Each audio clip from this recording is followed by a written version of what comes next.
Jiro here for Umbra Games with a review of Rune Factory 5, available on PC and Switch, developed by Hakama Inc., published in the States by Xseed Games. The game was released on Switch in North America March 22nd, 2022, and on PC later in June.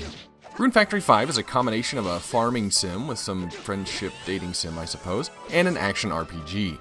Usually I have to give myself a quick rundown on the franchise history of Rune Factories whenever I pick one up, so I'll do that real quick for you as well. A little game called Harvest Moon was developed on SNES back in the day, developed by Marvelous and published in the States by Natsume. After a while, Natsume decided they owned the Harvest Moon name in the US, and they wanted to start developing their own games internally. Thus here in the States, Marvelous, with their publishing arm known as Xseed, changed the title of their games to Story of Seasons in the US. Rune Factory was originally a spin-off of Story of Seasons developed by Yoshifumi Hoshimoto's studio, Hakama. With earlier games in the series especially, it's easy to see a parallel to Harvest Moon and Story of Seasons, but Rune Factory 5 takes its farming and action combat into the 3D realm this time, instead of keeping overhead.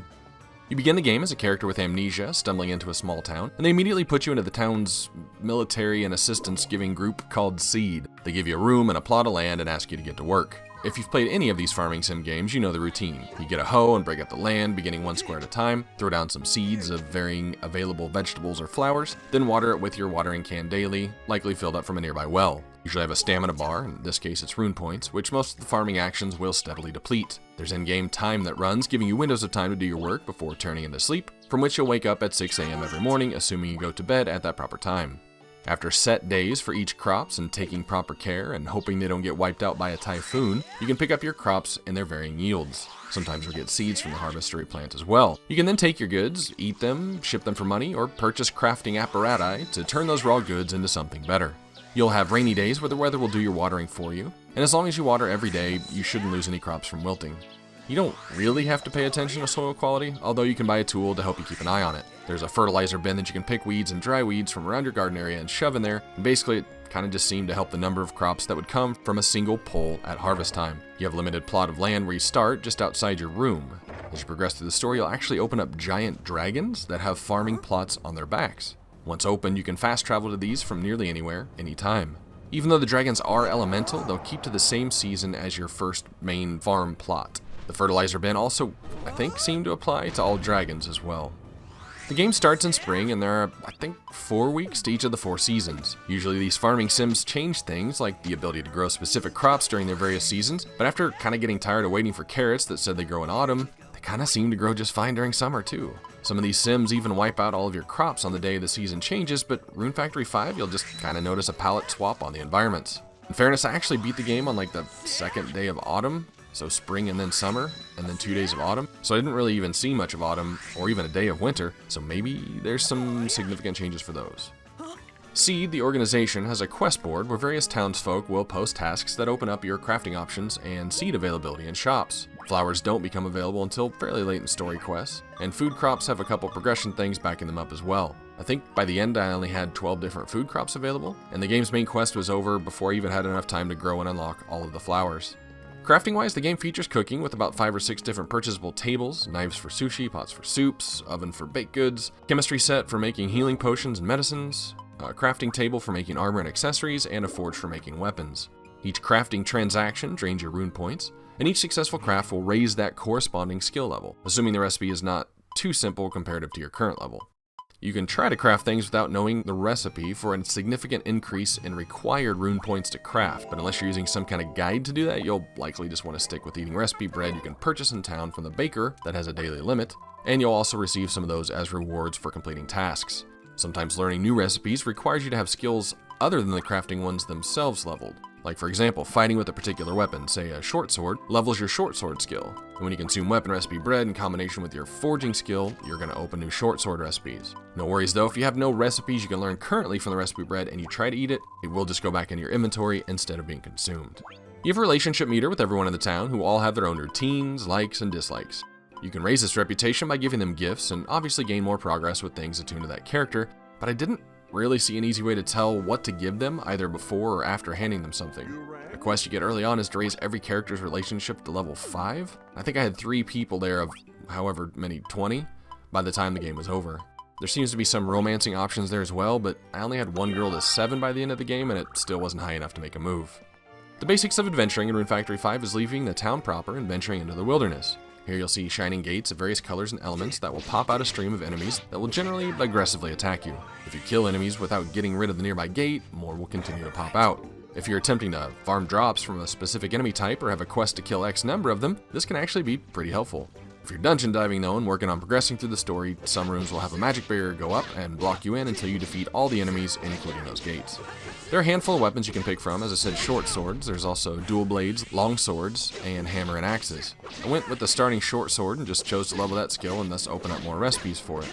There are a couple what they call moves that you unlock as your skill progresses, but combat is pretty overly simple. You can hit a lock-on button, and I think maybe it picked the closest thing to you that was on the screen, whether or not you were facing it.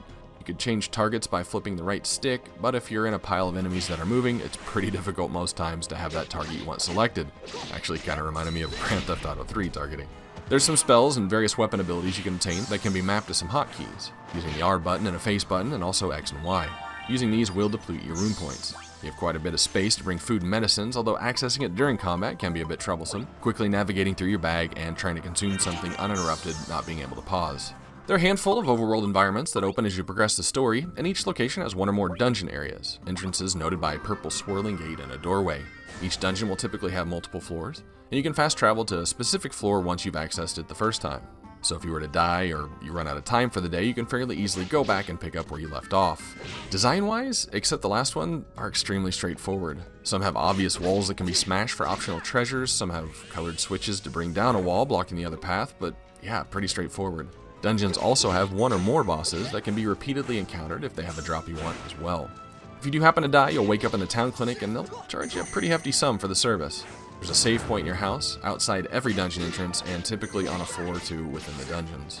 Bosses move pretty extraordinarily slow, but there's definitely a gear dependency in their encounters. Make sure you can chip away at them for minutes at a time, but the game definitely pushes you to try to keep your crafting leveled. I didn't do very much enemy drop farming, and I was level 120 or so when I beat the game. I never really felt the need to do any combat grinding, which I felt was pretty heavily required in the previous one I played, Rune Factory 4 Special. The resource nodes you'll find throughout the world. In fact, stone and lumber will pop up in and around your garden quite often. You have to obtain an axe to break down the stumps for lumber and a hammer to break and mine rocks. In dungeons, you'll find various ores and gemstones that can be broken with the hammer too. There's also a sickle for cutting some plants for resources. The other use of the sickle is to cut down a fully grown crop to get seeds of a higher level. I'm gonna be honest, other than that quest that asks you to grow high-level seeds, I really didn't see the point. In fact, some crops are locked behind your ability to, say, harvest a level 5 vegetable, which you can't even do with your starting sickles, so you're locked behind that for no access for material reasons for quite a while. As you advance a bit in the story, you'll be able to tame monsters. Tame monsters will fight beside you if you so desire, but you can also put them to work on your dragon farms once you've built a barn. Some animals will drop a resource daily, like the sheep-looking guys will drop fur, the chicken ones eggs, and the buffaloes milk. You have to visit them daily and brush them down to raise their happiness level before you can put them to work, and this will also increase your relationship having them drop higher quality materials. You have to grow fodder in your fields and have at least one there a day to keep them producing, and additional daily fodder is required if you put them to work, watering and such. I honestly never really messed with putting them to work. The farms were relatively small and easy to handle, and I could have all daily chores done in a couple of game hours. Which leads me to the building and furniture shop.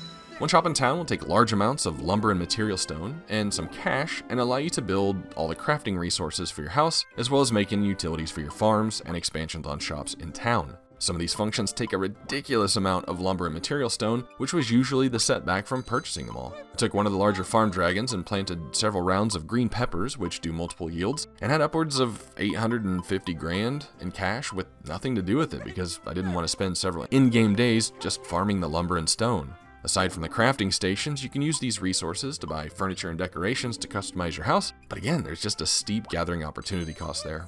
Some quests require you to be at certain place at certain times. The main quest even has a couple of moments like that, and I didn't really ever find a way to speed up time, so timing that and or waiting around can be a bit of an inconvenience sometimes. Also, sometimes you'll not even have a main quest, your objective is just to go wherever you want until the next quest decides to show up. Graphically, this game suffers a bit. While I was happy with the move to 3D, environmental textures were reminiscent of, I'd say, slightly higher resolution PS2 games. The game was plain and the dungeons were pretty generic feeling. And with these lower resolutions, you'd think maybe load times would be okay, but there were some fairly lengthy ones. Not to mention if you fast traveled to your farm, you could often even get to the farming plot and walk around before the plants or the hoed dirt even dropped in. Like literally dropped in. Overall, Rune Factory 5 didn't have any real feeling advancement in farming progression, at least not in pacing with the game's forgettable story. There were limited crops, seasons didn't seem to have much effect, dungeons were a bit generic, combat was simple and slow, relationships with town people were a pain to build. There's a lot of crafting options, but so many upgrades require lumber and stone, which is tedious to amass, and it kinda left you with nothing to spend your money on. Rated as a farming simulation, action RPG hybrid, Rune Factory 5 gets a 31 out of 100 on my true 0 to 100 scale, where 50 is an average game. This is Jiro for Umbra Games. Thanks for watching.